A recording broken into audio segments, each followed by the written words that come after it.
As of today, I officially live in Florida. It feels so good to be out of hellhole California and in freedom land. This is a tweet from Christian Walker, a right-wing influencer who you may have seen from some of his viral videos where he quite literally screams from the rooftops about all things liberal he detests. Feminism, anti-racism, equality, awful things like that.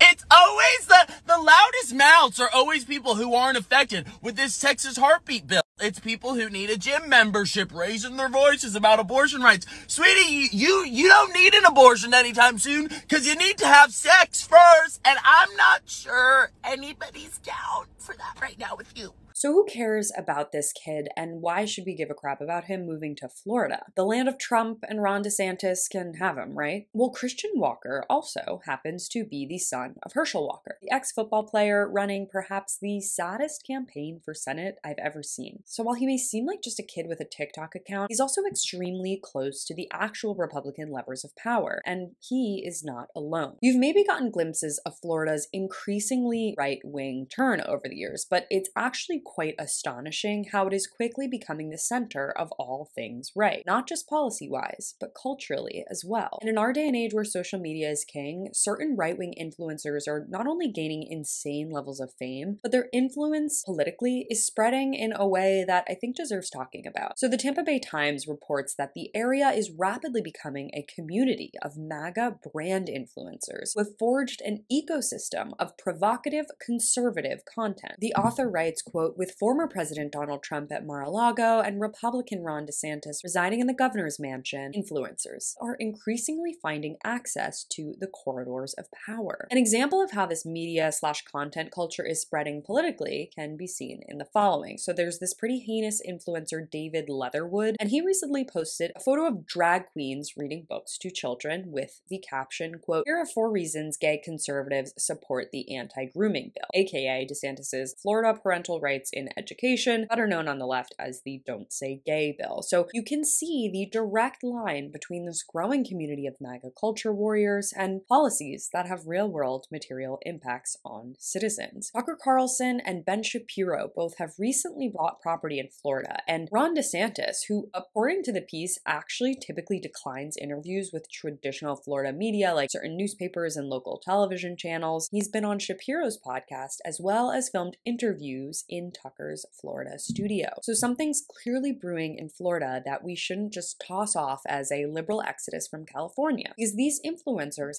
have the capital and support to create an ecosystem that could even rival Hollywood. Perhaps we've taken the entertainment industry's historic liberalism for granted for too long. The Trumpification of politics is just getting started, and we're already seeing his celebrity politico impact on the next generation, and it's pretty bleak. Just look at the user bio behind a wildly popular account called The Typical Liberal. It says, "Running for Congress, eventually." Thanks so much for watching. You can follow me on all platforms at Caro Johnson 917.